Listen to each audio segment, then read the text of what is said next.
प्रतिनिधि मंडल की राज्य मंत्री ओटाराम देवासी से 5 घंटे सर्किट हाउस में चली वार्ता, नहीं बनी सहमति।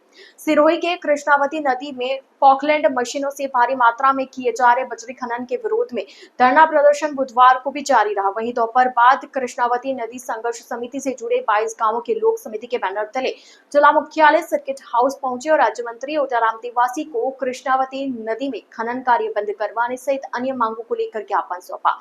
कृष्णावती नदी संघर्ष समिति के नेतृत्व में 22 गांवों की जनता की ओर से कृष्णावती नदी में हो रहे खनन के विरोध में पिछले 2 दिनों से धरना जारी है।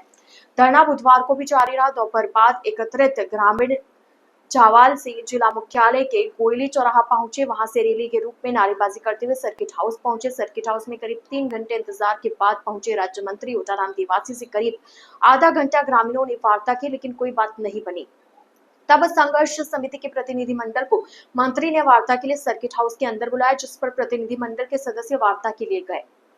करीब 5 घंटे प्रतिनिधि मंडल और राज्य मंत्री ओटाराम देवासी के बीच विभिन्न मांगों को लेकर वार्ता चली, लेकिन फिर भी सहमति नहीं बनी। इसी बीच सांसद लुम्बाराम चौधरी, अतिरिक्त जिला कलेक्टर, अतिरिक्त पुलिस अधीक्षक, उपखंड अधिकारी, डीएसपी, तहसीलदार बैठक में मौजूद रहे। वहीं 2 थानों की पुलिस समेत आरएसी के जवान मौके पर मौजूद रहे। यहाँ पे ये तीसरी बार धरना प्रदर्शन चालू हुआ है। पहली बार धरना प्रदर्शन चालू हुआ था तो यहाँ पर ओटाराम जी और लुम्बाराम जी आए थे, उनको बुलाया था। वो हमारे साथ में जयपुर आए थे। मुख्यमंत्री जी ने आश्वासन दिया था। उसके बाद में 2-2.5 महीने तक कोई कार्रवाई नहीं हुई। तो उस कार्रवाई के बाद में एपीओ तक को उन्होंने बोला था एमई को एपीओ करेंगे, लेकिन एपीओ में कुछ हुआ नहीं।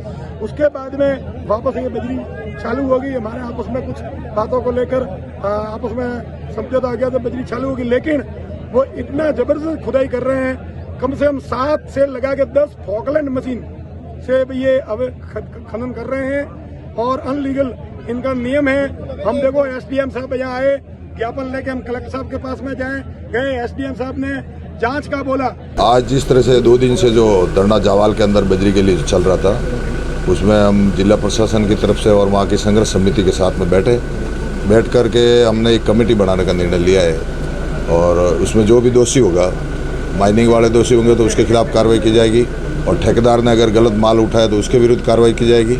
और जिस तरह का जो हमारे साथ में बैठ करके जो बातचीत हुई है, कल सुबह इनकी वापस बैठक होगी। उसमें जो भी निर्णय होगा उसमें करीब हमने एडीएम साहब को जांच दी है कि एडीएम साहब इसकी जांच करके इसका समाधान करें।